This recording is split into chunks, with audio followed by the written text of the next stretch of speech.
Welcome to our channel. Today, let's go to the cradle of Western civilization.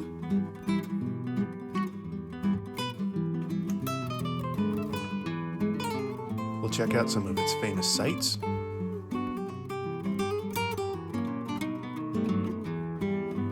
and eat some local food.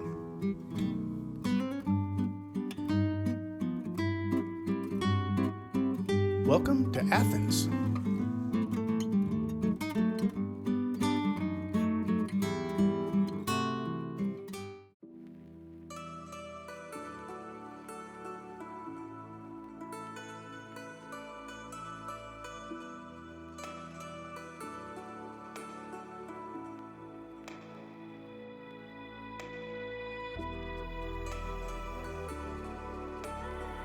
After surviving more flights than I care to recount, we finally made it to the Athens airport. Once you collect your luggage, make your way out the exit and across the road towards the airport hotel. Then you'll head up the escalator and take a right to go over the sky bridge.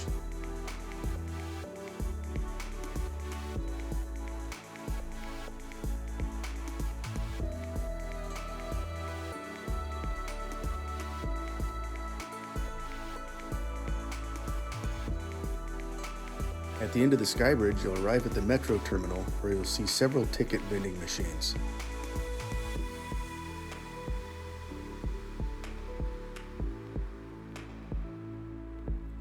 Buy a ticket at the machine by selecting Buy Travel Product, top left, then Athens and Airport, 90 minutes, which is the only choice. Then select the number of tickets you want and pay with card or cash. Tickets are €9 each. After that, you scan your ticket at the turnstile and head downstairs to the Metro Blue Line towards Athens. This will take you to the city center and to the main squares, such as Syntagma Square. We got off at Monastiraki Square, which is after that, and it continues on to points beyond there. We got off the metro at Monastiraki Square and walked about a quarter mile and up to our 8th floor apartment to be welcomed by a stunning view of the Acropolis lit up at night. We found our place on booking.com, which we've always had good luck with, and the fees are way less than Airbnb. Our little studio, called the Acropolis Sky Room, had a tiny kitchen, a tiny bathroom, and a tiny balcony, but that fantastic view made it all worth it. We passed out for a solid 8 hours, then got up the next morning and headed down for some coffee.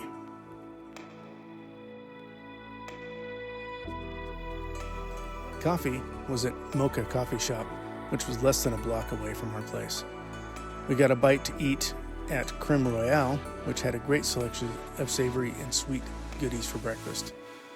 We also recommend Dope Roasting for coffee off of Athens Street, about 2 blocks from Monastiraki Square.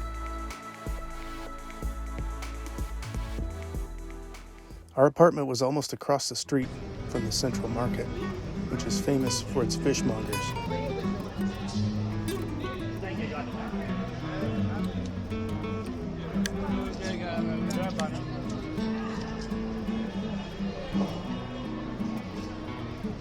Once we'd finished at the fish market, we thought we'd go check out some of the city's sights, including Hadrian's Arch.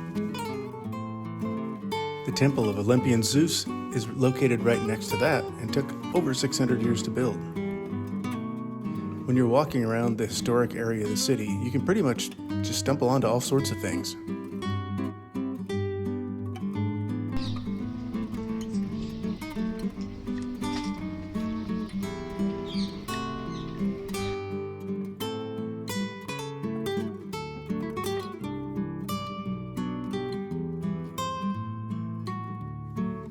One stop that we do recommend is the ancient Agora, which is massive and contains a large museum that contains thousands of artifacts, along with the Temple of Hephaestus, which you can see across the Agora from the museum.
Did I mention they have a lot of artifacts here?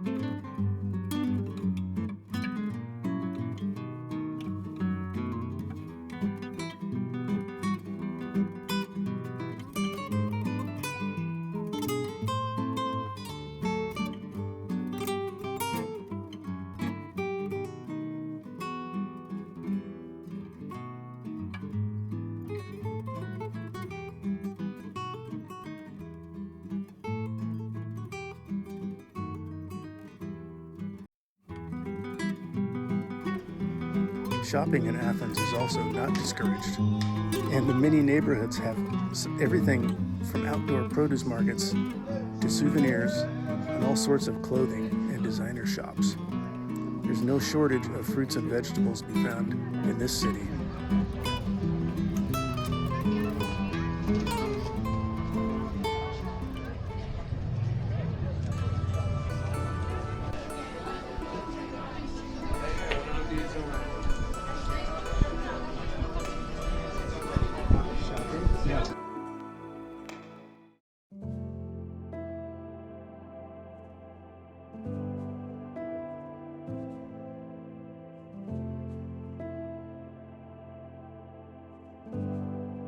This UNESCO World Heritage Site is the most famous landmark in Greece and possibly the world.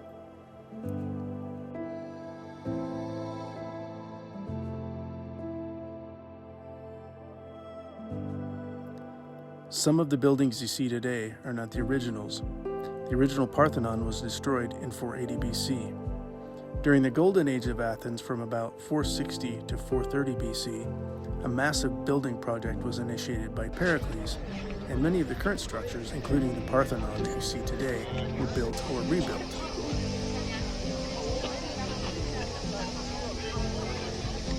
These structures have served various purposes over the centuries, including Athenian temples, Christian churches, mosques, army barracks, and ammunition storehouses. The ammunition storehouse phase did not end well.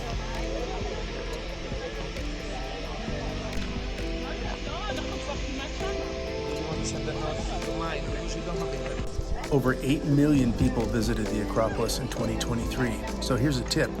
Get there early. The tickets are for timed entry, and it's best if you can get an 8 or 9 a.m. ticket because it gets incredibly crowded right after that.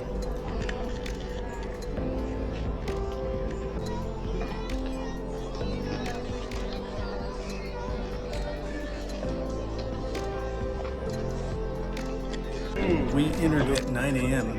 at the end of September, and you can see the number of people who joined us. Now let's get something to eat. We were only in Athens for a couple of days, so we only got to try a few places. Gyros are delicious everywhere and cheap for a quick bite, but there are other places that we just had to try. We'd seen the Porto restaurant on other travel videos, and we decided it looked like the kind of place we wanted to go for lunch. Any place that serves food underground sounds like a good idea, and when wine's included with your lunch, that's never a bad idea.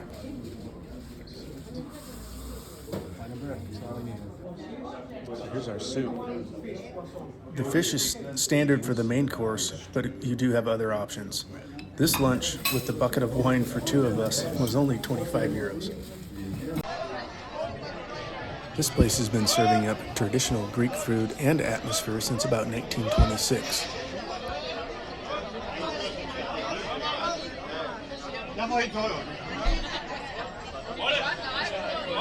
It's loud and chaotic, but man, that food is delicious.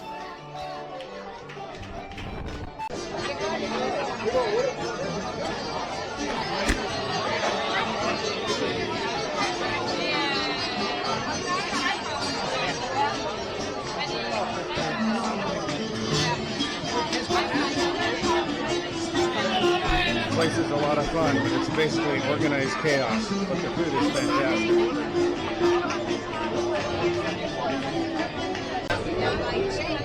Okay, here's our food. Veal with eggplant and classic moussaka, half liter of wine. Happy Alicia.